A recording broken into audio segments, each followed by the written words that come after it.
How to turn off server notifications on Discord mobile. Hello guys, in this video I will show you how to turn off server notifications on Discord mobile.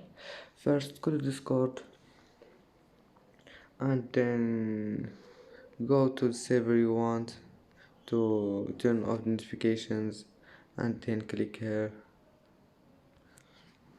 and then click this one, notifications. And now all you need to do is just click this one, and if you want notifications about mentions, just click here. And that's today's video. If you like it, don't forget like and subscribe, and see you in the next video.